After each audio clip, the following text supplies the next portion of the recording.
Hey, folks, welcome back to Tommy Highway TV Live, home of the Common Sense Network. I, as always, am your host, Tommy Highway. And today I'm with my main man, my right arm, the legend Tim from UFO Man Channel. Yeah, thank you. Yeah, thanks for being here, Tim. We appreciate that. Listen, we wanted to get together tonight. Thank you. We wanted to get together tonight because we wanted to talk about a great many things that are going just absolutely batshit crazy in the media right now. Okay, right. First and foremost, the one that's probably on everybody's mind, and that would be the coronavirus. Okay, right. So everywhere you look at this point, all you hear about is coronavirus. All of the major sports teams or sports leagues have actually canceled their seasons. We're talking the NBA, the NHL, and even baseball is not doing some things that they would normally be doing. Okay. Right. Everywhere you look, it's this, that, and it's this virus. Right now, one of the interesting things that I heard today, and I realized how screwed up our society really is today. I mean, I already knew, but this one was really like the light that just went off over my head. And that's the fact that it is now considered racist to say that this virus originated in China, in Wuhan, China. Wow. It's racist. Joe Biden has said that out there, that it's racist. I mean, we're in denial. We're so politically correct. Well, these people are so politically correct that they're absolutely in denial about the world around them. I mean, it's racist to say where it came from. We're actually referring to the extremist left-wingers, aren't we? Because I've talked to other people that are not swinging to the left, and they do not think it's racist. In fact, I heard recently today that the epicenter of the coronavirus is no longer in China. It has switched over to the UK and to Europe. Did you hear that? Yeah, I did hear that. And that was Biden that was talking about how racist that is. But then again, Biden is so far gone, and we'll get into him later, but he's so far gone. Yeah, we'll get into him later. Yeah. He's so far gone that they'll just put up a cue card and he'll just read it. And that's about his capabilities. But anyway, back to the virus. So it's racist to actually call it like it is, to actually, realize that this is a China problem that they put on us. Right, exactly. And people say, oh, well, it's racist. It's racist. No, it's not racist. It's true. It's a fact. Okay, we know that. The World Health Organization knows where it came from, okay? And how long China sat on it. They sat on it for like 6 months. Yeah, before absolutely. They even came out and admitted, hey, we got a problem. And then by the time they admitted they had a problem, they had already let 500,000 or 500 million people, not 500 million, 5 million people go on vacation and leave their country who may have been exposed. Yeah. So those 5 million people dispersed to all points in the globe. And that's where you're getting the spread.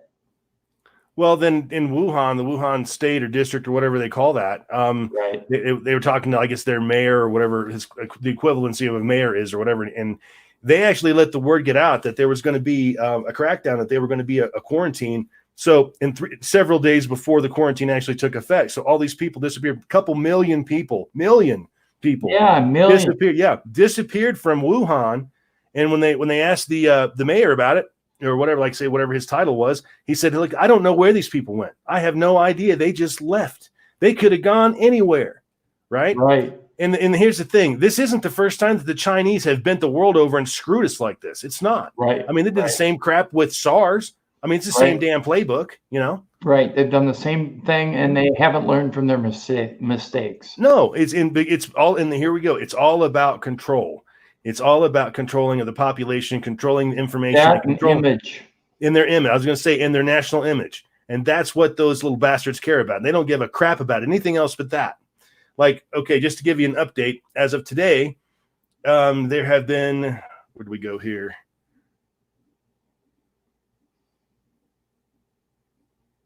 Here we go. Okay, right now, as of today, there have been a total of 1,215 cases, that confirmed cases in the United States. And it's a total of 36 deaths, okay? Now, that sounds horrible, and I'm really sorry for the 36 people that died. Very much. But here, I mean, really, and my heart goes out to them, their families and stuff, and, this is horrible. And it's another thing that they shouldn't have ever had been exposed to, okay, Right. because of our loose immigration and our loose travel and all of that. That's why those 36 Americans are dead. That's the reason for that. Okay. Right. We just let anybody you want to just throw open the borders. Huh? Okay. Throw them. We'll see what happens. People die when you do that. Okay. Yeah. I mean, so anyway, so then you've got 36 deaths. Now let's talk about the N1H1 virus. Remember the swine flu that happened about 10 years ago? Yeah. Right. Now, I mean, let's look at the stats on that. Where'd they go? Okay. Now, that particular, what was it? N1H1 flu on August 10th. They came out with it on August 10th, 2010, but it was actually out in 2009. So it was like about a 8 or 9 month thing or something like that. And there were an estimated 151,700 to 500,000 deaths. That 500,000 people were killed by that in like 8 months. Okay. Wow. 500,000. Yeah. I mean, that's how many people that thing killed. And the thing about the N1H1 that was completely different to, at least so far, of what we're seeing with coronavirus, is that it's that N1H1, it was killing young, healthy people. I mean, apparently, if you got some of that, you had a problem. Okay, most people did. Whereas with the coronavirus, is the COVID-19 they're calling it. That's not nearly. I mean, people that get that are healthy usually survive it. And when you talk to people that have survived, and I've seen a lot of interviews, they're like, well, it was discomfort and blah, blah, blah. You coughed and whatever. But, like one guy said, I've had worse. By the way, I want to put out the information that Lysol will not kill the COVID-19 coronavirus. On the actual label, it says human coronavirus. That's a different strain from the COVID-19. COVID-19 is the novel coronavirus, and it is not affected by Lysol. So if you go out and stock up on Lysol and Clorox thinking you're going to kill the virus, it's a crapshoot. I'm saying it's not going to be a viable source. I went to Wally World today, or Walmart as we call it here in the United States, and I can honestly tell you every single toilet paper towel, handy wipe shelf was completely wiped out. People are stocking up on paper goods. I think when the coronavirus hits in larger numbers in the United States, I think most people are concerned of whether they're going to have enough toilet paper in the bathroom. And there you go. There's Tommy showing you the toilet paper. So yes, we're of one mind there. So I just thought I'd bring that up. I mean, we laugh because not that we're making fun of the situation, but we laugh because it is getting to the point of ridiculous when we have runs on toilet paper in the United States of America.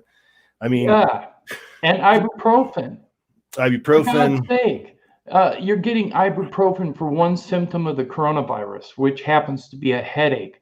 What good is it going to do you other than get rid of your headache pain?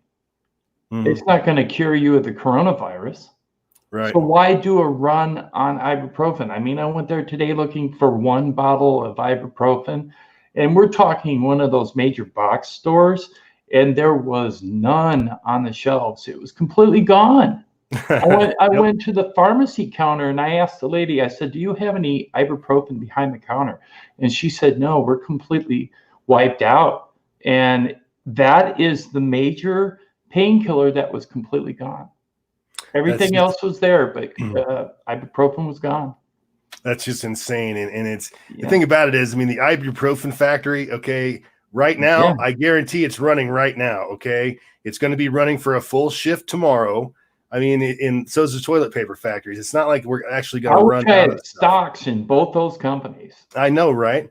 Well, what I thought was interesting is that I keep a 90-day supply of food at my place and water. I mean, I'm good. I can sit here for at least 3 months and be just fine and actually eat pretty well. But what really gets me about it is like the toilet paper. Come over.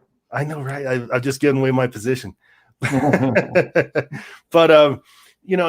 it's the hysteria of it all, and that's what it is. It's the media telling people, they're showing people that they're making a run for toilet paper, so everybody else gets it in their mind that they got to make a run for toilet paper. and it's almost a game with toilet paper at this point. Whoever has the most wins. I mean, come on, So literally, if you pardon the expression, the shit won't hit the fan. Right. But literally, that's what they're trying to prevent. So, anyways, it's just.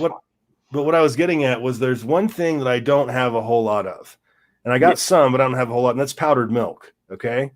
And I've got the Great Value or whatever for the Walmart brand of powdered milk before. And, it makes passable milk. It really does. I've gone and I've looked and it's sold out you cannot buy powdered milk. Now, my question is, again, the powdered milk factory I'm sure it's running at 100% capacity right now, wherever they are. Okay. Right. Why aren't pallets of this shit showing up in the shelves at Walmart and Target and, wherever you shop? Because we're probably shipping it to other countries. Something. There's something going on here, because that's something that it's easy to make. We make it all day, and we can make it by the ton, and all of a sudden it's just not available. I went down the bottled water aisle thinking that would be completely wiped out. No, stocked to the gills. Yeah. And I'm like, well, why aren't people buying water? Because what happens if all those people that work at the water plant decide to go home because of quarantine? Right. Then the water plant doesn't work and your water is shut off. What are you going to do then? Then what? Yeah. What happens if your power gets turned off because the electric plants aren't working? The generator plants.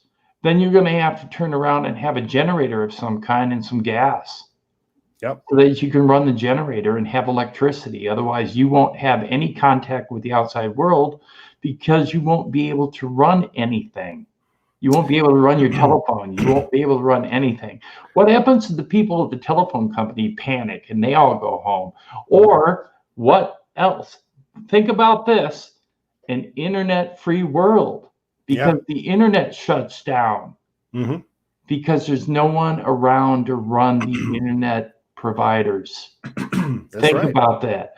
There is so much hype being generated by news that says these things could happen. And if they were to happen, gosh, a lot of people are thinking it's the end of the world. It's not. You need to slow things down, think things out, and get the facts. And you're going to find them here on the Common Sense Network. Exactly. That's why we're here. We're here to cut through the crap and give you the real deal. And again, we're talking about, let me go back to it here. We've had 36 deaths in this country, and every one of those people so far, as I've heard, have been people that were older or were older, I think, and also had some sort of a compromised immune system. Because I have seen interviews with some people that were on the cruise ship, a lady she had to have been in her mid 60s or so. And she talked about it like it was no big deal. She's like, oh yeah, I got like a fever for a few hours and didn't feel well, blah, blah, blah, coughed, but then it was over. So this is not a mass killer. This is not Stephen King's The Stand. This is not the bubonic plague. It's none of those things. This is not Resident Evil. Right. Yeah. People are not becoming zombies. None of that's happening. Right. People are dying from a disease at a rate that they would be dying from any other disease. Okay. Right. But what the media has done here, and I'm just going to go ahead and say it because that's really what I've been thinking the whole damn time.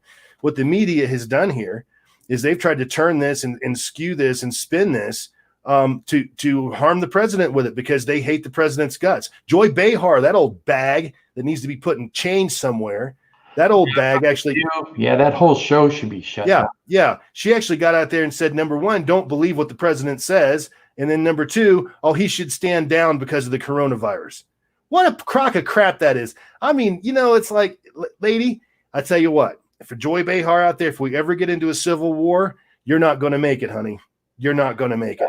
That Tlaib lady came out and said today that she thought it was necessary for President Trump to cancel all his campaign rallies because he's exposing the people that come to his rallies unnecessarily to the coronavirus. Well, first of all, I think the people that are going to the rallies have personal choice. They have the choice to go to the rally. They don't have to go. If they want to go, they can go. If they want to take the risk, they can go. You know, I think precautions are being taken.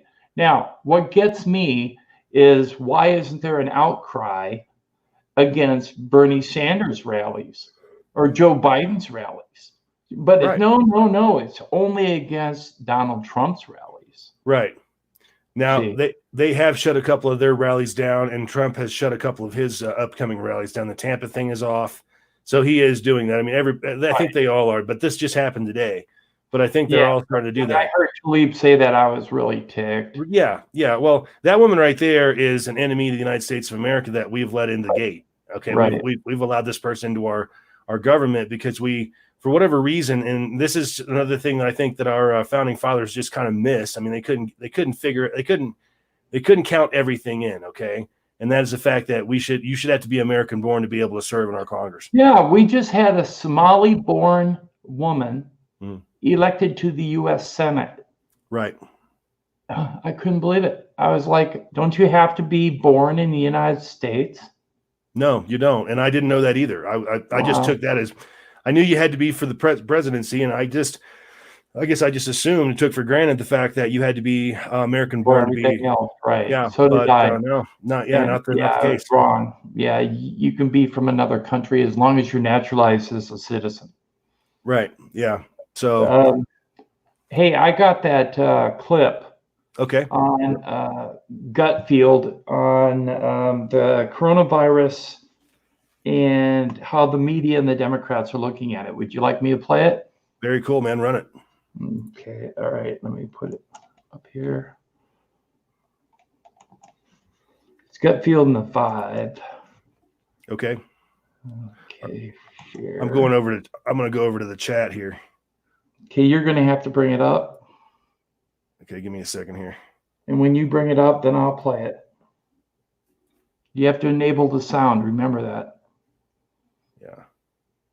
Bear with me 1 second here. Here we go. Let's see if there's anybody in the chat.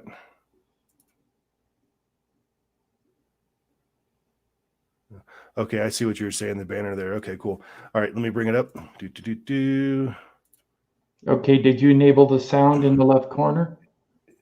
Just a second.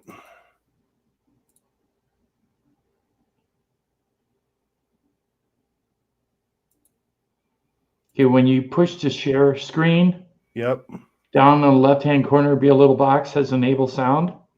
I don't see an enable sound box. It should be there. It's when you, all right, take the screen off. Okay.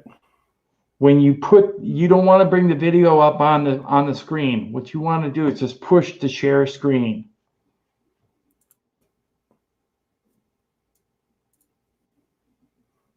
Do you see enable sound?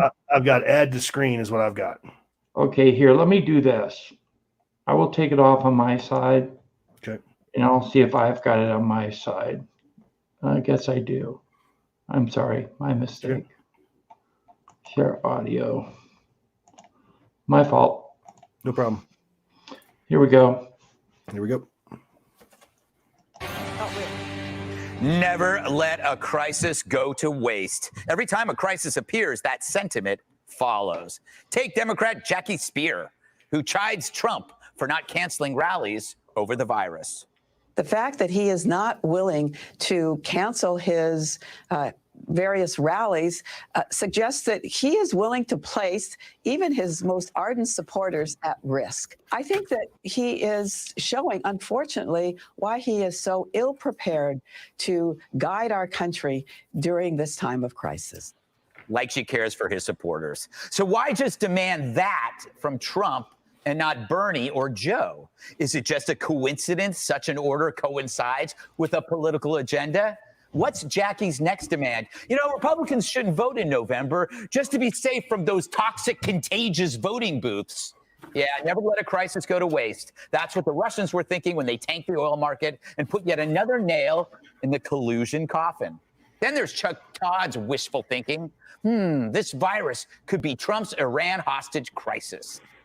Matt, you and I were talking about and we were talking about just before the break. what the Iran hostage crisis was the final year of Carter's presidency.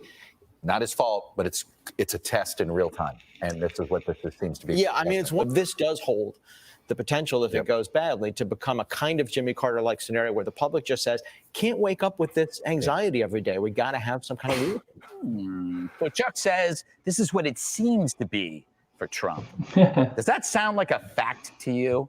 Now, you could blame this idiocy on polarization, but the swine flu killed thousands under Obama, and I don't recall the media attacking him like this. Nope. He was their guy.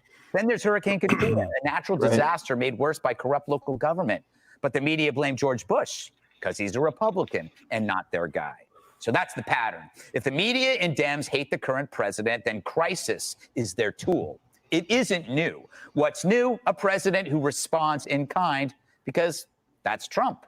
Now, his feistiness won't slow our country's great ability to handle this threat. It's what got him to close the borders, which was panned as racist in the media. But whatever Trump does or doesn't do won't make any difference to the press. Never let a crisis go to waste, they think. Maybe it'll help them in November. All right, Jesse, Listen to this, thoughts on how things are going? I would say the media is like a food critic that can't cook. All they do is criticize. And I was thinking if Barack Obama were president during the coronavirus, the media would say he's doing a great job, even if he wasn't. The president has been very aggressive with the travel banning, the quarantining, the accelerating of the vaccine. And he's been out on television every single day, taking questions from the press and telling people to go to work and remain calm. What if he'd done the opposite? What if he'd stopped shaking hands? What if he did cancel rallies? What if he holed himself up, refused to take questions? And what would the media say then? They would say the president didn't have a grip on this. He was totally AWOL, and he was fear-mongering. So no matter afraid of the virus. He's going to get heat for it. The point is this. If you criticize the president, do something with specifics. Don't just say the guy's been an abject failure and is unprepared. If you say the testing kits were slow, that's fine. If you say there's mixed messaging, point to an example. But don't say this is just a sample here from 3 people. Trump is a sociopath purposely tanking the markets. He's a failure, a BS artist, and he has an unscientific response. That's just not true. Gavin Newsom, governor of California, was asked how the president has been doing. And he said, every time we've asked for something, the president has responded immediately and his administration has given us everything we need. So it's not true that the president is mishandling this. The media is mishandling it. They're trying to press the panic button to score political points, and that's fine. The president just say, listen, don't touch your face. Don't go on a cruise. Everybody remain calm. We're going to handle this. America always wins. We always beat these things. Let's do things made in America. Let's tighten the borders, and we're going to beat it. And I think if he sticks to that message, that's a strong message. Juan, let me play Rahm Emanuel also talking about these rallies, and I want to get your take on the rallies in general. You're going to have a point within about 2 months where you cannot have big events together. He is not going to be able to have his rallies. And it is going to psychologically, the office is isolating enough, and his inability to get the admiration, the adulation from that crowd is going to psychologically torment him. And his isolation is going to get more intense. Yeah, who cares about the American people getting a fucking virus? I actually think it's a legitimate All they're question worried about is rallies, whether they're how Trump he's going to or react. Bernie. I think with the age of people that come to these things, I would be concerned. But he pollutes that message by taking some kind of perverse pleasure out of it. Yeah, like it is. So that, well, screw you, because I can't trust that guy because he's finding a political pleasure. Right. Yeah, you mean like going out and having a press conference about the coronavirus wearing a Make America Great hat? Oh, that was Donald Trump. So what? Calling the governor of Washington a snake. Oh, that was Donald Trump. I'll have legitimate reasons. I this mean, is all I think anti-Trumpism. that, Jackie Spears is the best example you have of Democrat. I don't see Democrats being so political about this. In fact, I mean, what I see is that people are concerned. They want reliable, straight information. That's true. And the president had said in the past, oh, if you want a test, you can get it. Then it turns out, no, the tests weren't available. Or the president says, this is just like the flu. It's no big deal. We got it under control. And then the numbers keep going up and people become more excited. Now you have even Republican members of Congress saying they're self-quarantining, like Ted Cruz, the senator from Texas. Which media kind of loved. Well, right? I don't know. I'm just telling you the truth. I mean, that's a fact. I didn't tell Ted Cruz, and the media didn't tell Ted Cruz. Ted But they got a Cruz kick told out of you. it. Is what I'm I think so. Get a kick out of it, but I mean, I do. You would care about the politics. I'm just saying, No, I wish there was less politics. I've always said to you, what we should be caring about here is people who are anxious and worried about the impact of the coronavirus. Which is what. And the so when you have a administration's president that is not seen as reliable, and right now we have polls, most Americans don't think he's doing a very good job with this. I wonder why. Yeah, So- public policy poll just Yeah. said he is not disapprove of his conduct of the handling of the coronavirus more than 50%. I have a battleground poll So- here that says he's okay. net positive double digits in Yeah. every single Yeah, battleground. I state on just saw handling. this poll that came out yesterday. So the point is, hope we when wipe you're down those all polls. over the map, Wipe but them down. I think the biggest true test for in terms of anxiety is the stock market, which absolutely imploded today. Yes. And Yeah. what you see is people are anxious again about lack of knowing where we're going. What Okay. is the Hey, situation? can you pause this for a second? Saying anybody flying. Okay, Juan Williams, this guy, he the last time that he spoke, he was talking about how the stock market really isn't a really great factor, a really great way to judge the economy. He's been quoted as saying that multiple times, and now all of a sudden, now the stock market is the measure of the economy. I mean, this guy hates Trump's guts. He is a Kool-Aid drinker. I'm telling you, this is the kind of guy right here that would found himself in friggin' Jonestown. I'm telling you. Definitely. Yeah. He is. He's comic relief at Fox. He is backtracking on everything he has said in the past. Yeah. Yep. Yep. Here we Every go. time. All of that is Trump's Okay. fault. Okay, we get it. Okay, so this is a test for the president. That's absolutely true, and it's a big one with the economy, with trying to keep people calm while also doing two things at once, not overreacting, not underreacting. Things are going to change every day. The number of cases are going to change, which the CDC and the president have talked about. So information is going to be different from day to day. It will not be the same. So you can't accuse the president of not being reliable just because information is changing. And the administration is holding a press conference every single day with the vice president and all of these officials to give a daily update directly to the American people, directly to reporters, to try and let them know what is going on and how they can best handle the situation. But when it comes to the politics of this, the Dow, especially in the stock market, is the exact economic collapse that Democrats have been asking for. You had Bill Maher saying he hopes that the economy would collapse. He doesn't care if it hurts anybody, because that's how he knows the president will get out of office. The economy was the big barrier that the Democrats had to entry when it came to winning the White House this time around. And now they're loving the idea that President Trump may be taken off the campaign trail because he can't hold rallies, that he may self-quarantine and not be able to talk directly to the American people and push back against the momentum that Democrats have. That's going to stop him. Process. You couple that with the economy, they like that momentum getting pulled away from the president. So again, things will change. This is China's fault. China did this to the world by the Communist Party in China. Covered this up. They censored it, which made it spread, and they lied about it. And that's why we are here. We're not here because of President Trump or because of Americans. We're here because of the Chinese Communist Party. Democrats criticizing more on that than the president. So Dana, pause that for a second. Wasn't the Trying to. virus? Hold on, might man. have been part of it, but it was. We have. There we go.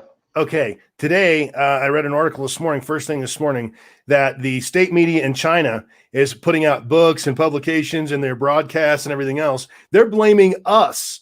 They're blaming the United States of America for this virus. Did you know that? No, I did not know that. Front page on Fox News this morning, and I saw it on Drudge too. Yeah, they're actually telling their people that this is us, that we did this to them. Okay? Wow. Yeah. Yet the truth is that it is a virus that escaped from a testing lab there in Wuhan. Maybe. I mean, they're still on the fence of whether or not it was something like that, but still, it doesn't matter. I mean, the bottom line is the shit was going on. It was going on for weeks, if not months, and they kept their mouths shut just like they did with SARS, and here we are again. Okay? Right, but I think that the media is ripe for the information to say what the Chinese are claiming. Because if the Chinese claim it, the Dems are going to grab onto it and they're going to be like, see, we told you. I mean, this has just been, the virus has been hyper politicized by the Democrats and by the media. And weaponized. Yeah, exactly. And there is no difference between the two entities, by the way. Right. So, right. I only have a little more of this clip. okay. We have an oil price war going on that's having an impact. Yeah, like, I'm not a big market expert, but I don't think you could say that it doesn't have anything to do with coronavirus. Obviously, that last week it was. Yeah. It had gyrations, and as Dagan pointed out on Friday, the Dow ended the week up a little bit. Then what happened over the weekend is that Saudi Arabia and Russia decided that this would be a really good time to have a production war. Yeah. And they started having this argument over the weekend, and that spooked the futures market. And that means that if you work in the energy field, and now oil is down at $31 a barrel, like, that's a problem for the economy and for people that work in it. And I also think, if I could just have 1 second, Sure. that's that the president's going to get criticized no matter what. Right. Okay, so it's fine. Yeah. Then what should they try to do moving forward? And I think one of the things that he made a mistake on early on was when the doctor from the CDC said an outbreak in America is inevitable, and she got pushed to the side. She was right. Like, there was an outbreak, but it was a manageable outbreak. Right. Like, all of this is manageable. I think what the president and the team, and maybe you'll hear from Vice President Pence here in a minute, is that going forward, we are going to have a situation where our hospitals and our medical teams are overwhelmed. Right. That it's just going to happen. And so how are we preparing for that? What are we doing for that? And actually, the federal government being able to release that $8.3 billion to the state and local governments that are on the front lines, as Gavin Newsom said, like, everything we've asked for, we need. So I think if the president starts preparing people like, this is likely to happen, we're going to have some closures, everything's going to be fine, that would be a good thing to do. Yeah, and I think my question is, we talk about overwhelmed medical facilities, but what do they do with all of those hundreds of thousands of flu patients, since we know 50 to 80,000 at times die? So we never hear about that. That's kind of. I think that we have treatments for them, right? Yeah. There's palliative care, or there's vaccines, or there's something like for this. But right now, there's obviously a lot of death in that. Anyway. Okay, that's Well, if we have common treatments for the flu, a lot of people sure are dying from it. Fine. You just groaned. If you want to see the deadly impact of the progressive mind. Stop. Thank you. Okay, you can take that one down. Okay. Okay. So, to his point, I mean, exactly. It's all about the media using this as a weapon against the president. And they're willing to sacrifice the American people and the American economy or anything else that stands in their way of their goal, which is to get Trump. Well, at this point, they're not going to throw him out of office, but get him out of office through an election. And that's what this whole thing's trying to about. crash the markets, which will in turn be blamed on the Trump administration, and they'll use that as a tool to get him out of office. Yeah, I guess be reelected. My question is there anything, all these media types out there and the big mouth Democrats and all that, they're running around screaming, oh, well, he's doing such a horrible job. He's doing like they would give him any praise. Okay. But they keep saying that. But then again, I don't exactly hear any big ideas from them either. Okay. What do you think we should do? What do you think we should do? Geniuses? What have you actually heard a Democrat in a political position say that they're going to do for you as a citizen in the United States in the last 3 years? What have they done? What have they done? They've spent all their time trying to impeach Trump. Absolutely. Investigate and impeach. And that's been the entire, and people, they don't care. Here's the thing. A lot of their constituents, and again, I got people close to me that are like this. They don't give a damn. They don't care. As long as it's coming from a Democrat, they don't care. Like the quid pro quo video of Joe Biden, which let's go ahead and segue into him now. But that video of him, the Detroit auto worker. Well, no, I'm talking about like when he admitted that he had that prosecutor fired in the Ukraine that was investigating his son's company. Okay, I don't have that one. No, that's okay. I know we don't have it. I'm just saying I'm making an example of that video that was out there. I agree. Yeah, and he clearly used the office of the vice presidency to muddle in the affairs of a foreign government and admitted doing it. In fact, even bragged about it. Yes, but that's okay because he's a Democrat. It doesn't matter. Republicans don't. Right. Now, let's take a look at Biden. And I've talked about this before, but anybody that actually watched the vice presidential debate of 2012, when it was him against Biden against Paul Ryan, what you saw right there was a man that was at least in the beginning stages of dementia. It was so painfully obvious that Biden was losing his mind that halfway through that debate, Paul Ryan backed off of him because he saw it too. Okay. Yes. Now here we are, 8, 9. It'll be 9 years later by the time the election rolls around. Right. People that are suffering from dementia do not recover. They steadily get worse. And sometimes they even die from it. Yes. Right. It's really, really a really bad disorder. Sure.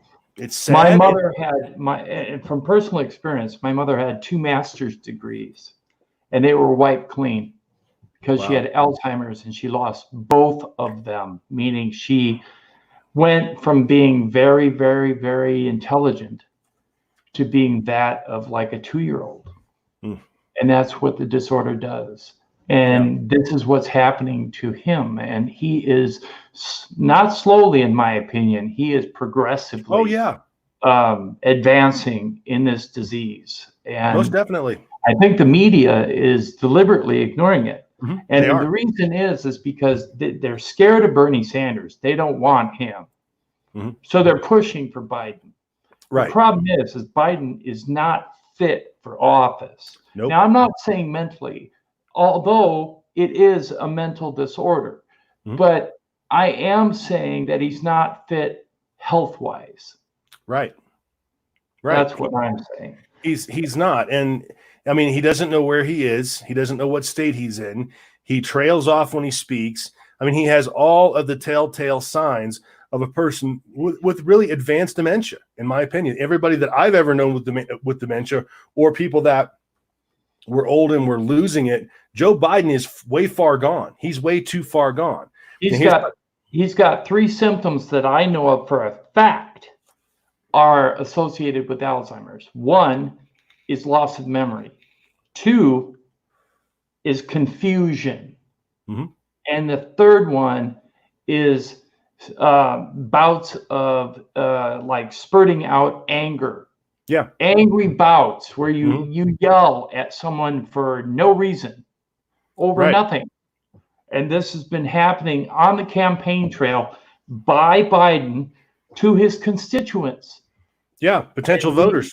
We do have a clip on that. Run it, man. Okay, I will do so. Here we go.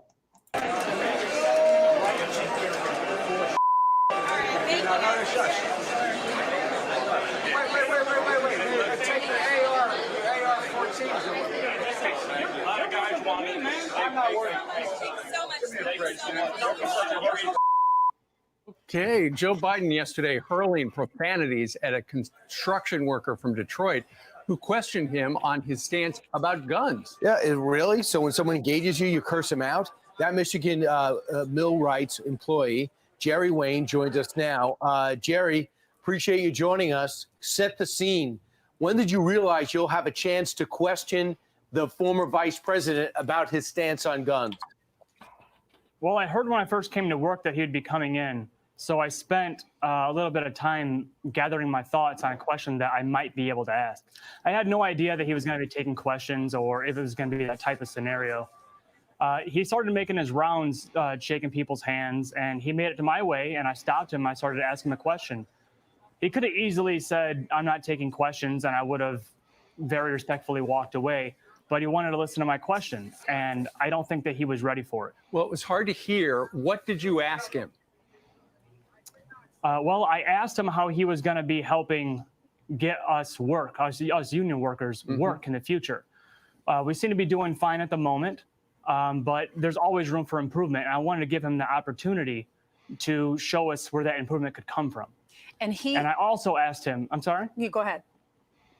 I also asked him how he wanted to get the vote of the working man when a lot of us wield arms. We bear arms, and we like to do that. And if he wants to give us work and take our guns, I don't see how he's going to get the same vote. So his message has changed, right? Is that your concern? Because he looked at you and he said, that's not true. I never said that. So we went to the Wayback Machine, as Steve always says, and we found what he said in the past that really concerns you. Watch this. To gun owners out there who say, well, a Biden administration means they're going to come for my guns. Bingo. You're right if you have an assault weapon. The fact of the matter is they should be illegal, period. Look, the Second Amendment doesn't say you can't restrict the kinds of weapons people can own.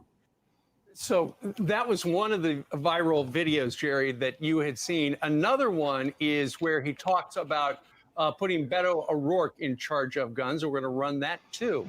Watch. I want to make something clear.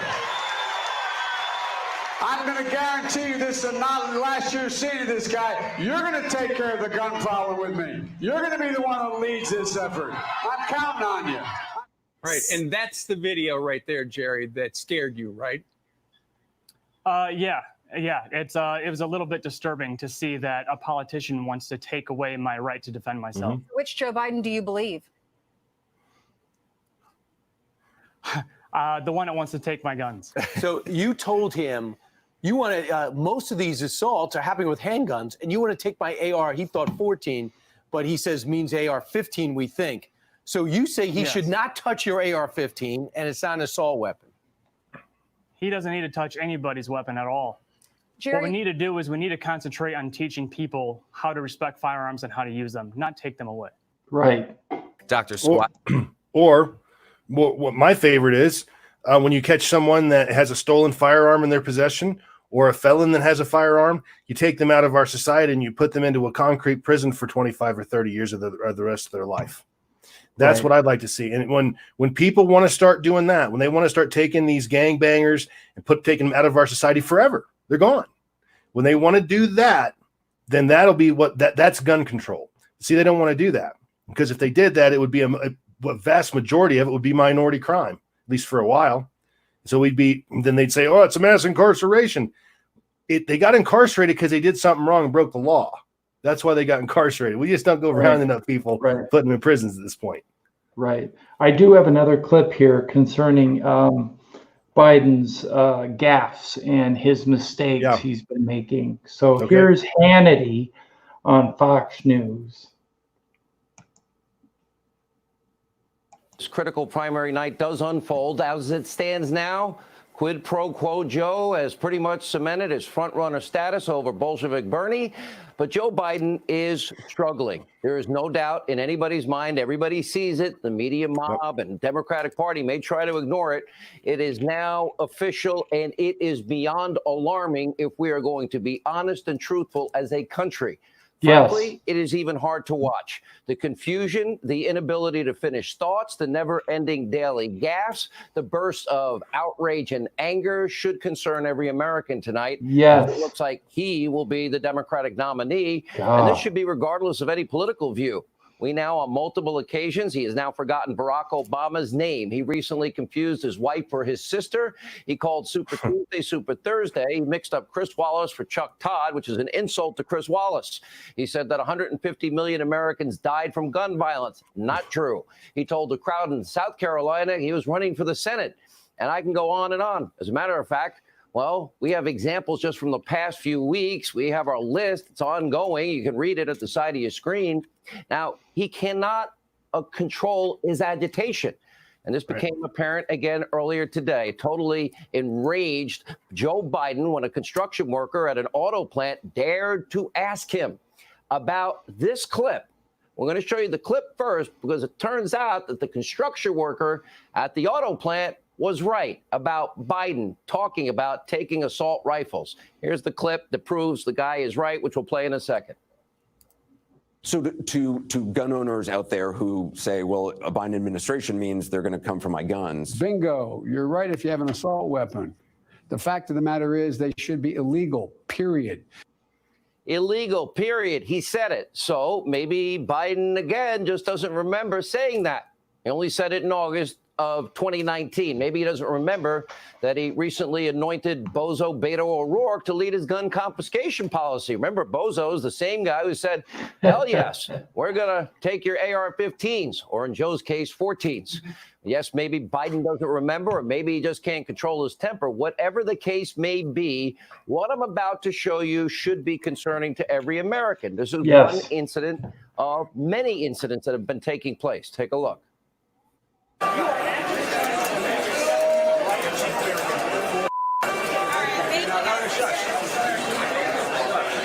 you're full of. Only problem is that construction worker at an auto plant was 1,000% right. His point is valid. And Joe says he's full of beep and he wants that guy's vote. And then aggressively, he shushes a staffer. Now, watch this part. And that's not all. Take a look. Support the Second Amendment. Second Amendment, just like right now, being on fire, that's not free speech. From the very beginning, I have a shotgun, I have 20 games, 12 games. My son's hunt, guess what? I'm not allowed to own anyway. I'm not taking the gun away at all. Joe Biden comparing the Second Amendment, yelling fire in a crowded room, uses an absurd liberal talking point. Well, my sons love hunting, and then says he's not trying to take away any guns when he's saying that exact same thing, which then he immediately contradicts. Watch this. Wait. Take the AR-14s away. Don't tell me they're not a lot of guys want it. I'm not worried. Horse's ass. And all my life, I thought that I owned AR-15s. I didn't know they were 14s. What you just saw was the front runner of the Democratic Party, their likely presidential candidate, shushing a woman that appears to be on his staff, by the way, who kind of seems to be trying to help him get out of another troubling situation. Right. Great way to treat people, trying to save you from yourself, Joe. Yep. Sticking his finger in the face of a construction worker. Yeah, that's a no-go. And calling him a horse's ass, saying that he's full of bleep. And according to one CBC reporter on the scene, Biden even threatened to slap the man. And on top of it all, well, you just heard it, he can't distinguish between an AR-15 and 14. I don't have 14s. I have 15s. Staff tried to rush him out of the room. Shush, get out of the way. Normally, maybe not a big deal. But with Joe, it is now cumulatively a huge deal. This type of agitated behavior is part of an increasing, disturbing pattern. In the past few months, he's called, let's see, one voter fat and a damn liar, called the young woman a lying dog-faced pony soldier. Yeah, I That's remember just that. the tip of the iceberg. We have tape of all of it. Take a look. I was a Democratic caucus. You ever been to a caucus? No, you haven't. You're a lying dog-faced pony soldier. You said you were, but you're now you got to be honest. I'm going to be honest with you. You're a damn liar, man. That's not true. And no one has ever said that. And you want to check my shape on, let's do push-ups together, man. Let's run. Let's do whatever you want to do. You said I set up my son to work in an oil company. Isn't that what you said? Get your words straight, Jack. You did. Look, here's the deal. Yep, he did. We got to stop building and replacing pipelines. You got to go vote for someone else. Go vote for someone else. New campaign slogan. Now, does that seem like the behavior of a grounded, balanced, lucid individual? Does Joe 30330 or on other occasions, Joe 233, well, I better get it right, 30330 is running for the hardest, the most demanding, the most powerful job in the world. There is no harder job than being the president of the United States of America. So I'll ask again, does the 77-year-old guy we are watching every day now, does he have the stamina? Does he have the strength? Does he have the focus? Does he have the alertness? No. Does he have the mental focus, the mental toughness, and even the mental stability to be president? It's a fair question. Is this how he's going to treat world leaders? Quid pro quo Joe kind of looks pretty frail to me. Is he going to invite Putin to a fight or a push-up contest or even little Rocket Man? Because I think, frankly, anyone will be able to kick his ass. Now, it's so bad that the Biden campaign, they are now trying to cover for quid pro quo Joe. They're trying to keep Joe out of the public spotlight. In other words, they are hiding him from the world. A great campaign strategy. Hide your candidate. We can't trust what he's going to do or say. Right. It's a disaster. According to the Washington Post, during his rally in St. Louis this weekend, Biden spoke for a whopping 7 minutes. 7 minutes. Oh, I could see people waiting online for hours to hear that. In Kansas City, he spoke for, 12 minutes. And his longest speech of the weekend, it didn't hit the 15-minute mark.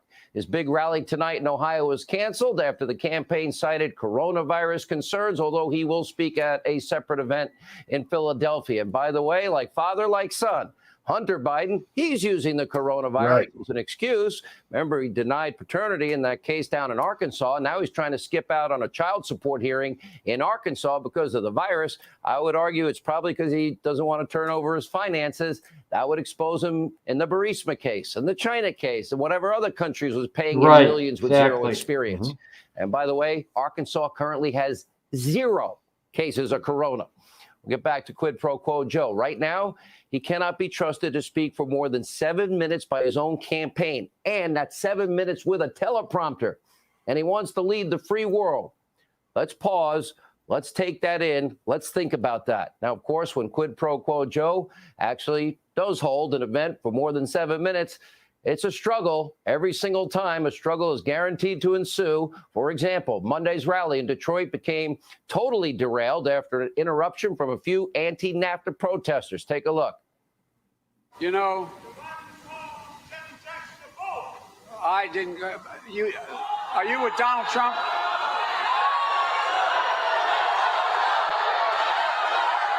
That's all right. Let him go. There's not a Trump rally. It's not a Trump rally. Let him go. Let him go. Let him go. The Bernie bros are here. Let him go. Folks, let him go. That's okay.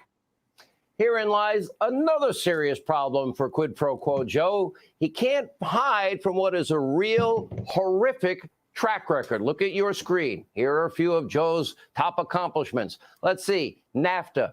Disastrous trade deal. Oh, giving mullahs in Iran that chant death to America. Yep, let's give them $150 billion in cash and other currencies. Remember Obamacare? He brags about Obamacare. Millions lost their doctors, millions lost their plans. We have 47% of the country that only has one Obama exchange care option. That's it.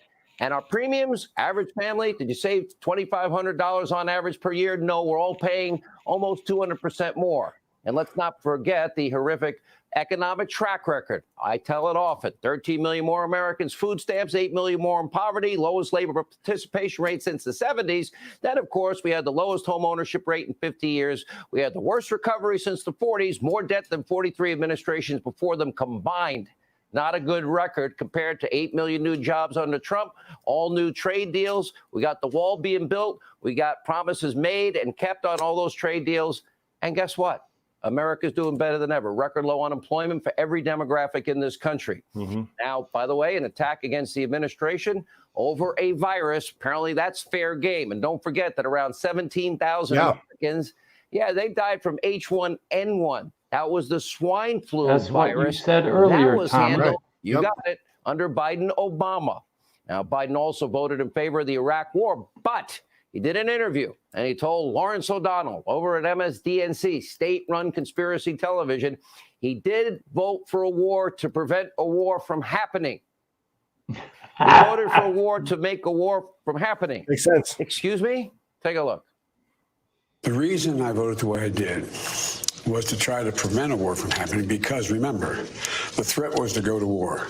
The argument was because Saddam Hussein had weapons of mass destruction. So he said that I need to be able to get the Security Council to agree to send in inspectors to put pressure on Saddam to find out whether or not he's producing nuclear weapons. And at the time, I said, that's your reason. All right, I get it. That was the rationale was that's the way to not go to war because I didn't believe he had those nuclear weapons. I never heard about nuclear weapons in Iraq one time. Yeah. Okay. Now, it doesn't matter how short Biden's speeches get. He can't hide from his horrific track record. He cannot hide from the fact you're not getting $1 billion unless you fire the prosecutor investigating my zero experience on Hunter, who, by the way, was paid millions. He can't hide the investigation now ongoing. It is happening in Ukraine. Donald Trump had nothing to do with it. It's also happening with Senator Ron Johnson in the U.S. Senate. And by the way, how many other millions of dollars did zero experience Hunter make there? That will be fair game in the next 238 days. And he sure as hell can't hide the increasing amount of Let's be charitable. Senior moments on the campaign Yeah. trail. A potential head-to-head matchup with President Trump. No stone will be left unturned. You, the American people, will be the ultimate jury. In 238 days, you have the opportunity to shock the world again. Welcome to Hannity. Right. So he's absolutely right. I mean, Biden has lost his mental faculties. He's not going to get them back. I mean, they're gone. They're going to try to use this coronavirus to hide him from the public as much as they possibly can, because every time he walks outside and opens up his mouth, he steps on his own dick every single time. And that's just going to get worse and worse. And then when it comes to debates against Donald Trump will shred him. I mean, it'll be, and Donald Trump won't be Paul Ryan. He won't back off of him. He'll just get on him. And I mean, the Democrats are backing a dying horse here is what they're doing. Right. And doing that because that's their comfort zone. They're looking nostalgic at back at the Obama years and all that. But the problem is that he's not Obama. And Obama, why this country, certain people in this country want to romanticize that man's administration and the presidency is just, I really don't get it. I don't get really it. Don't. And again, I used to be a Democrat. Because he was a soft-spoken man. I think that's it. I don't think it had anything to do with his credibility. It sucked for sure. Yeah, no, he didn't have credibility. Are we going to run more video, or you want to start? Yeah, I do have this one. Okay. And then I have one more, and that'll be it. Okay. Here's this one here.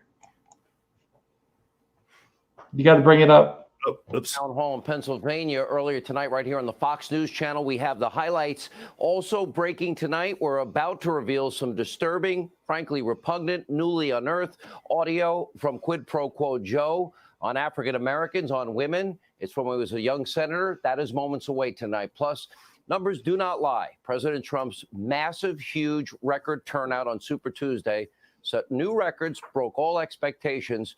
Now, remember, the Republican primary is not contested. Pretty amazing number won't get from the mob. Now, also coming up, we'll analyze that. Karl Rove has his whiteboard. We'll also have the very latest fallout from Capitol Hill where, Chuck Schumer, that guy is in big trouble tonight over the threat of violence directed at 2 U.S. Supreme Court justices. Now, his appalling behavior might actually land him in serious legal jeopardy. We'll explain that straight ahead. First, we start with something you will never see in the media mob that are abusively biased towards the president. We're actually going to vet Quid Pro Quo Joe. Now, this is only the beginning of what will be a long process, because in the next 243 days, well, you will be the ultimate jury, and we want you to be as informed as possible. Remember, they never vetted Obama. We did. The mob will circle the wagons around the chosen one. They will act like his gaffes mean nothing. Oh, it's not a big deal. They'll ignore it. They might also ignore his record, which is atrocious, and many other things. We will cover it all on this show. Anything and everything in their power they will do to protect Joe Biden from and shield him from any negative coverage. So it's up to us. That's our job. And thank you for giving us this camera every night to help inform the American people on serious problems surrounding, yes, former Vice President Quid Pro Quo Joe. Currently, we have identified 3 issues that should concern every American voter. One, it is the legitimate question over whether or not the 77-year-old Biden has the stamina and the strength, the mental acumen and focus required to serve in what is the most difficult job in the world, period. Now, we've covered this issue in depth last night. Without a doubt, Biden is struggling.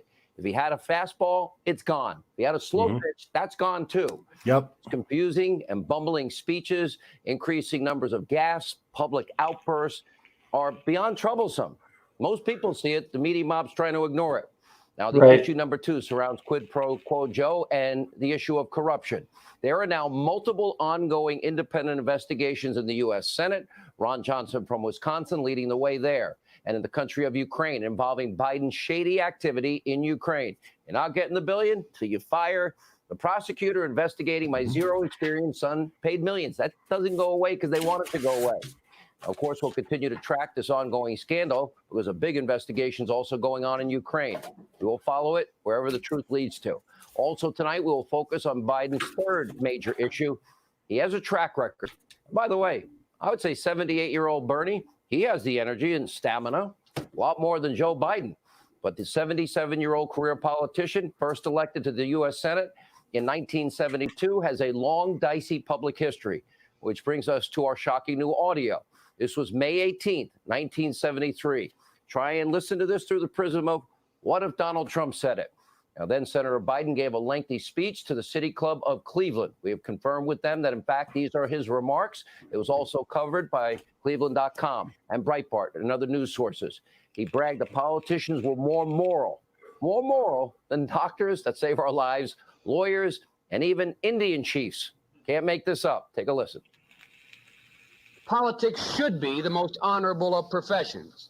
Those of you who are doctors and lawyers and Indian chiefs in the audience, how can any of you possibly do as much good if you're very good at what you do as I can do if I'm... Oh, my God. Right. Wow.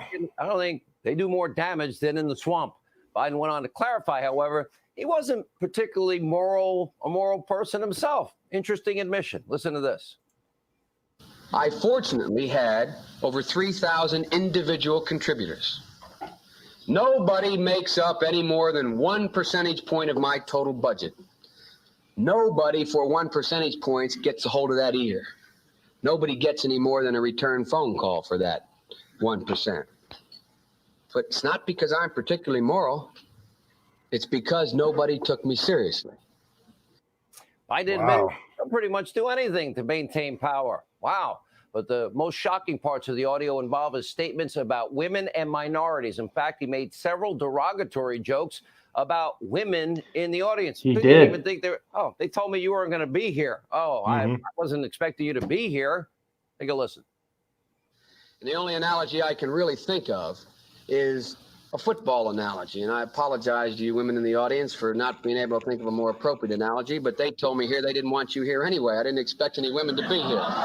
They didn't want women here anyway. I was a group of guys. What's that? I came here to talk football. You can't possibly know anything about football.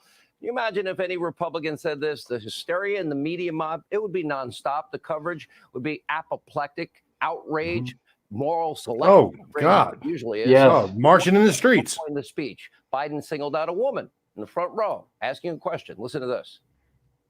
Senator, I find you very articulate. May I ask I find you very lovely. Come on up front. The rest is not very good. That's what I thought. That's why I tried to compliment you. I thought I'd scare you out of it.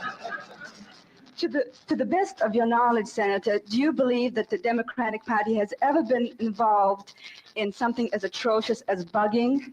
Sure, yes. Yes, I do. But bugging isn't the question, kiddo. Yeah, kiddo. Okay. They didn't want you here anyway. This guy trying to win over social justice warriors in the Democratic Party, and there's more. At one point, then Senator Biden actually refers to African Americans, what I see is a horrible, degrading word. Listen for yourself. I think the two-party system, although my Democratic colleagues don't like me saying this, I think the two-party system is good for the South and good for the good for the black in the South. Wow. Now, that's the current frontrunner of the Democratic Party. We reached out to Biden and the Biden campaign for comment. They have yet responded. Now, remember, according to their rules, you must be held accountable for every single word you've said and anything you've ever said is unless, of course, you're a Democrat and you believe with them. Now, you might want to also remember Joe Biden, well, even in this speech, he praised a known segregationist. And get this. Cleveland.com first reported these disturbing remarks in May of 2019, and I doubt any of you saw this up until now. And nearly everyone in the media mob, they ignored it. Of course they did. Biden, meanwhile, has a long record of weird, offensive, and frankly, racial rhetoric. What you just heard is nothing new. Take a listen. The largest growth in population is Indian Americans moving from India. You cannot go to a 7-Eleven or a Dunkin' Donuts unless you have a slight Indian accent. I'm not joking. What kind of a chance with a northeastern liberal like Joe Biden stand in the South? Better than anybody else. And you don't know my state. My state was a slave state. My state is a border state. My state is the 8th largest black population in the country. You got the first sort of mainstream African American who is articulate and bright and clean and a nice looking guy. I mean, that's a storybook. They're going to put you all back in chains. Whoa. And Whoa. bright and articulate and clean. African American. This is a storybook. What? You heard that right. Biden once referred to Obama as the first mainstream African American who's articulate, bright, and clean. Why is the radical extreme Socialist Democratic Party lining up behind a very flawed candidate who also praised segregationists? Oh, apparently they now have no choice. Elizabeth Warren is officially out. No one liked her. And the other candidate just spent weeks doubling down on his praise of murdering communist dictatorships. Moments ago, during a Fox town hall, President Trump, he was on his A game tonight, offered his own analysis of the Democratic race. Take a look. So you want to face Joe Biden or Bernie Sanders? That's my question. I'll tell you, I was all set for Bernie because I thought it was going to happen. You know, we get ready for things, right? So mentally, I'm all set for Bernie. Communist, I had everything down. He's that communist. I was all set. And then we have this crazy thing that happened, right, on Tuesday, which he thought was Thursday. But he also said 150 million people were killed with guns, and he was running for the United States Senate. Support me, I'm running for the United States. There's something going on there. It's all set. I was all set for Bernie. I was ready to go. And then I say, you know, I don't think I'm running against Bernie. I think it's going to be very hard for him to come back. All right. Now, if you're a Joe Biden supporter, Can we go ahead and pause this? if you ever had one and you don't have a slow pitch and just a couple of things here that I wrote down. First of all, isn't it ironic how the Trump kids have been fully investigated by the left? They had to be investigated. They must be crooked. They had to be investigated.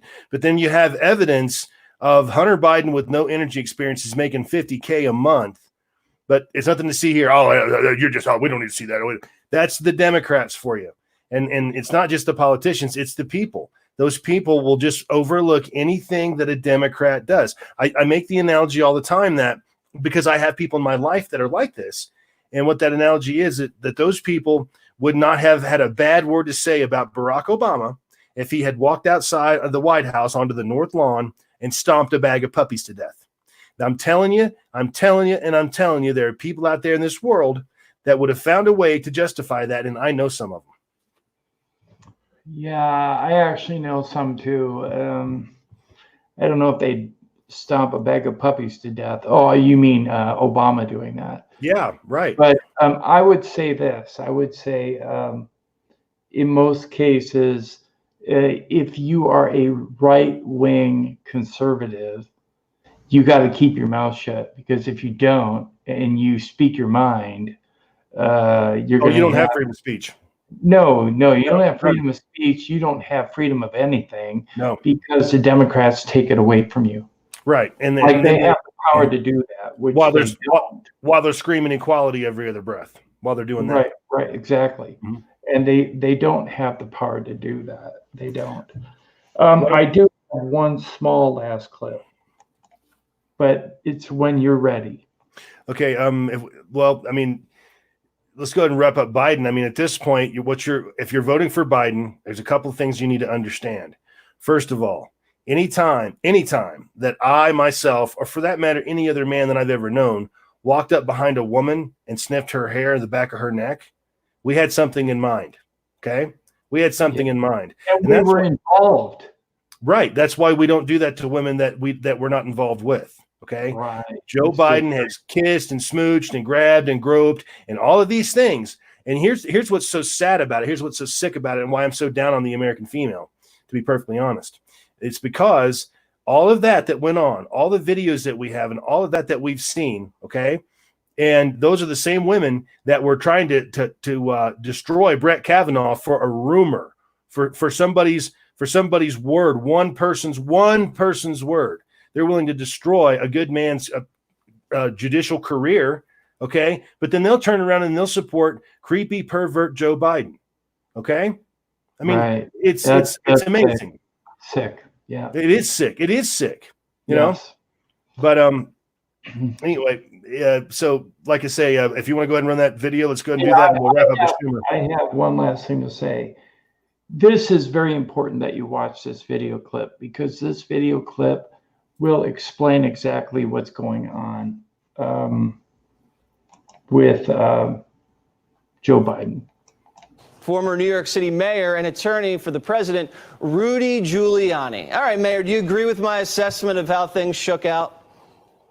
Oh, sure I do. I think that Bernie was so frightening, they picked a man that is showing obvious signs of dementia, which is astounding. Because if you consider that what he's displaying gets worse, what's he going to be like 3 years from now? Yeah. If he doesn't know what state he's in, he can't figure out who his wife is. And if he thinks 150 million people, which is half the population roughly of America, got killed, then what's he going to be like 2 years from now when that illness gets worse? I don't think we should look, we're dealing with who's going to be the president of the United States, and we shouldn't pussyfoot around with this. The man has something wrong with him.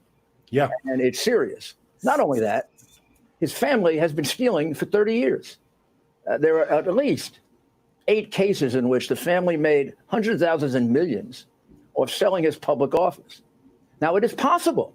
It is actually possible that when he said, I didn't know about it, he's so out of it, he didn't know about it. That's the best defense I don't he's believe got. that's true. I mean, the kid has terrible drug problems, and he becomes a multimillionaire. Any father would want to know how, right? Yeah. And since Daddy took him to China to make 1.5 billion of it, I noticed that you said he's soft on China. Yeah. If my family got, $1.5 billion investment for China, I don't think I'd be soft on China anyway, but it could affect you. It could. Do you think when he went to Iraq, and he blew the status of forces agreement, and his brother got 1/3 of a $1.5 billion housing project, might have had an effect on it. I don't know. Yeah. Do you think when Joe Biden says that, I didn't know what was going on, when he says that, does that make him look even more out of it? Because that could be the best excuse he has. But when he makes that excuse, because that's the only way he can slide by, it just makes everybody doubt if he has what it takes to run the country, if you don't even know what your family's doing. Yep.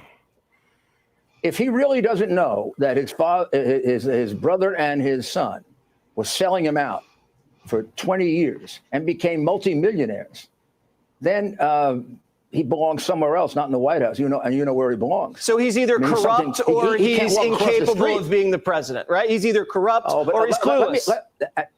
Let me stop the fooling around. I have witnesses that know that he knew. You do? Of course he knew. Of course he knew. He knew probably from the beginning, and it's a scam. It's the family. It's the Biden family enterprise.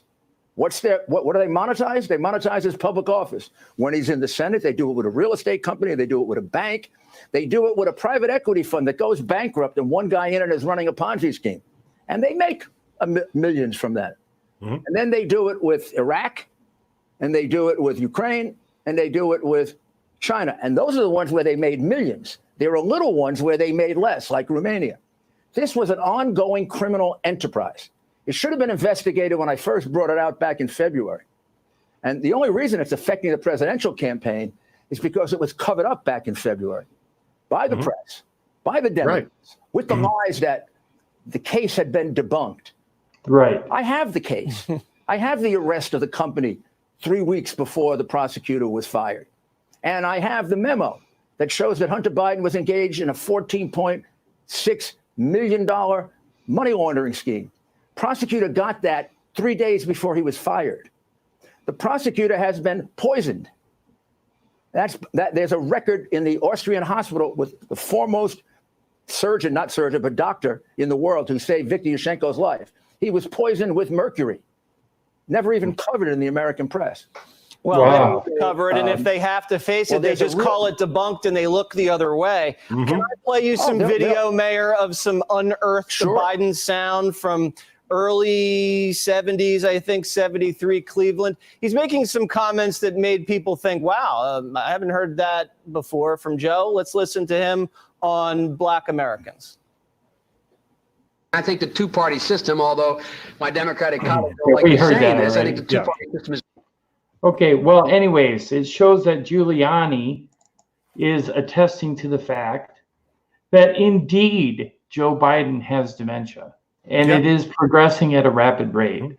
Oh, yeah. And would you want the president of America that has the power to handle what they call the nuclear football, which is actually a briefcase that has the nuclear codes in it, to launch a nuclear launch against any country in the world? Would you want someone who can't even remember who his wife is in regards to his sister, or what state he's in, or what day it is, right, or has bouts of aggression that are uncontrollable based on nothing? And we have months to go before the election, and he's going to continue to deteriorate as time goes by. The only thing that I can think of at this point, I mean, he's obviously screwed up. He's obviously having a dementia problem. I mean, come on, it is what it is. The Democrats are looking at him as basically a puppet. You know, they can put him in there and then they can just run it however they want to run it. But let's go ahead and segue over to one more thing before we close up for the shop for the night. Let's talk about Chuck Schumer for a moment. All right. Yeah, I do have a Schumer clip. Do you want it? Let's just talk about it, I guess, at this point. I mean, how long is it? 6 minutes. Okay, go ahead and run it. Or no, it's 7. But here we go. Okay. You got to bring it up. Oh, I forgot. Hypocrisy said this. I want to tell you, Gorsuch, I want to tell you, Kavanaugh, you have released the whirlwind, and you will pay the price. You won't know what hit you if you go forward with these awful decisions. Outrageous stuff. Even Chief Justice John Roberts called Chuck's comments dangerous. Sensing trouble, Schumer's office offered a coward's lie, claiming Chuck really meant Republicans would pay, not the judges, by birthing the major reproductive rights movement, which we know is false because that movement already exists. I want to tell you, Senator Gasbag, never before in the history has the unborn ever faced such hate, because you know they're just a bag of cells, unlucky enough to be conceived after these lucky women were born. Abortions are one of the safest procedures you can do on an outpatient basis, safer than doing an endoscopy or doing a wisdom teeth extraction. Today, we are taking the opportunity to present reproductive freedom, including abortion, for exactly what it is, no less than liberty itself. To where my people who had abortions, where y'all at? Oh, hey, ho, ho, our abortion bans have got to go. I will never stop talking about my abortion. Oh, thank you for that. So what is Chuck Schumer really? He's not a firebrand or a bomb thrower. He's just a follower, following them. The abortion movement has moved from the valley of abortion being legal and rare to come one, come all. It's a descent into the irrational, where one denies science as a way to deny limits to their demands. And in this move, where abortion is no longer a tragic decision, but a choice to be championed, laughed about, even bragged about, it's understandable that a weak and anxious man like Chuck would find himself swept up in the hawkish fever for casual termination of the small and inconvenient. Funny how some in the media worried that the judges were being threatened. No, Chuck's just another empty, grandstanding joke. The judges can take care of themselves. Pity those who never have that chance. So, Judge, I'm going to stop it there. Okay. There's a couple things I'd have on that. Number one, when you see those women right there, all those women that are gathered, you're looking at a bunch of serial killers is what you're looking at. Yes, let's just get it straight. If a woman is incapable of navigating one of the 18 different forms, literally 18 different forms of birth control available to her that are cheap, free, and readily available, I don't want her having my kid. I don't want to bond that DNA with mine because she's just not bright. She's just not very smart. And instead of doing that, instead of utilizing one of these 18 different forms of birth control, they want to go ahead and end a human life, and they're almost giddy about it. I mean, look at them. They're looking forward to getting an abortion. That, I mean, that's like akin to, I mean, I bet Ted Bundy was looking forward to his next victim too. I'll bet that the BTK killer was looking forward to his next victim as well. And that's exactly what we're seeing there. We're not seeing freedom. We're seeing a sickness. Just like Gutfield said, he said it's fetal fascism. And yeah, it really is. It's fetal. It's fetal hate. Right. They hate the fetus. And what did the fetus do to anyone? Nothing. Well, I don't know if maybe this is a natural thing. You know, occasionally in nature, a lion will eat her own cubs, things like that. I mean, that does happen. Maybe it's some kind of an instinct. I don't know. But these women are definitely there. I mean, I have no other way of putting it but the serial killers. Now, I look at it this way. If they are believing in abortion, then they shouldn't have the right to have sexual relations. They should be restricted from that.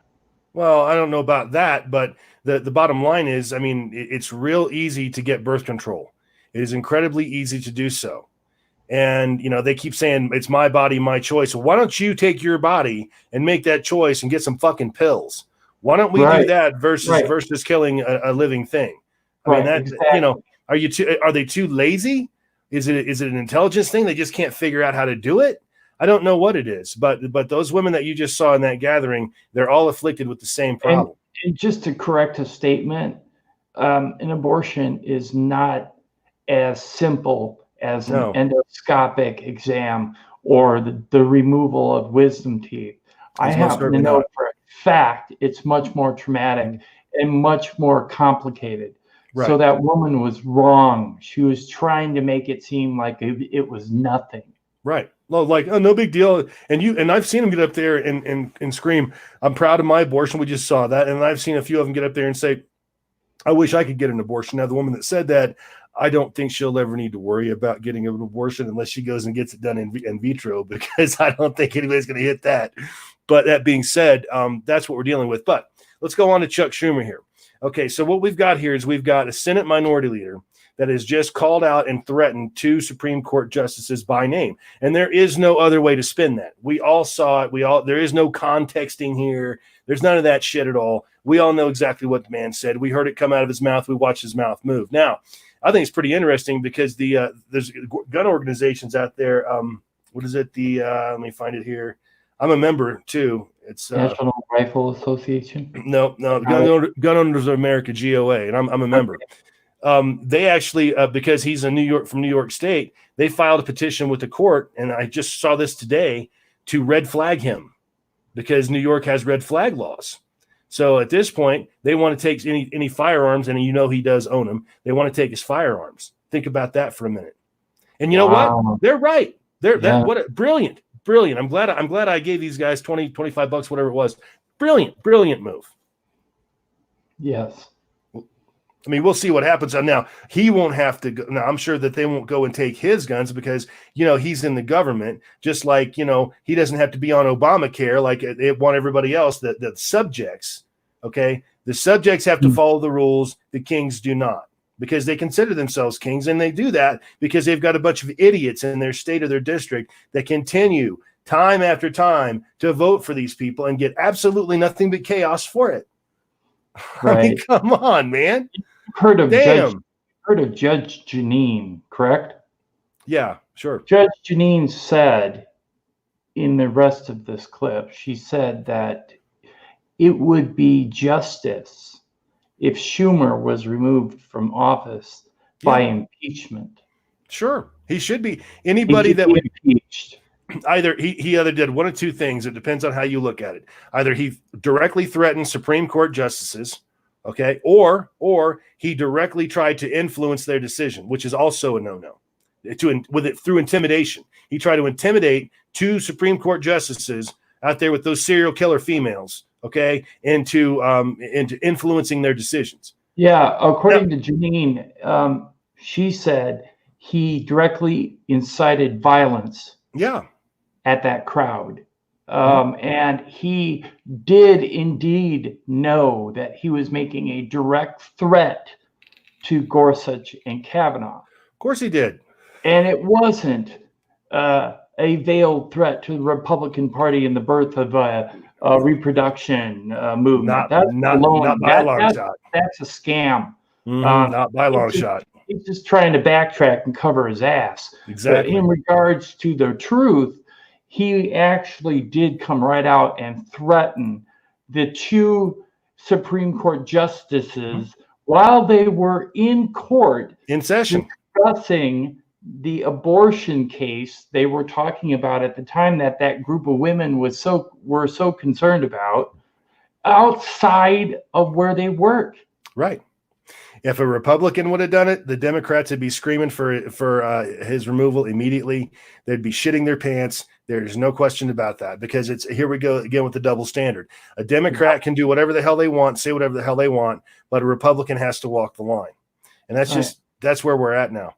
Anyway, and believe it or not, Republicans are walking the line. Yeah, they for the most part, they are. They are doing what they're supposed to be doing, whereas the Democrats are not. Mm-hmm. They're wasting our time being elected to office and doing absolutely nothing for the American people. Nothing. Zero. Zilch. But I tell you what, if you want to continue that, vote for Biden. Yeah, I'll tell you what they do. They do excel at, though. They do excel at getting into office in either the Senate or the House, making $150,000, $175,000 a year, and becoming multimillionaires in 2 or 3 years. Somehow they are great at that. But again, we don't audit this crap at all. But that's a topic for another discussion. Anyway, I guess let's go ahead and wrap it up for the night. Folks out there watching this, we appreciate you coming by. Thank you. We're going to do this a lot more often. But and Tim, I'd like to thank you. Tim's got a great UFO channel over at UFO Man channel on YouTube. Go check that out. Hit that subscription button. Please do me a favor and hit the subscription button on my channel as well. Those subs really help our channels grow. We want to thank everybody. And Tim, anything else? No, I'm good. Great. Good deal. All right. Thanks again for coming, everybody, and have a great one. You too.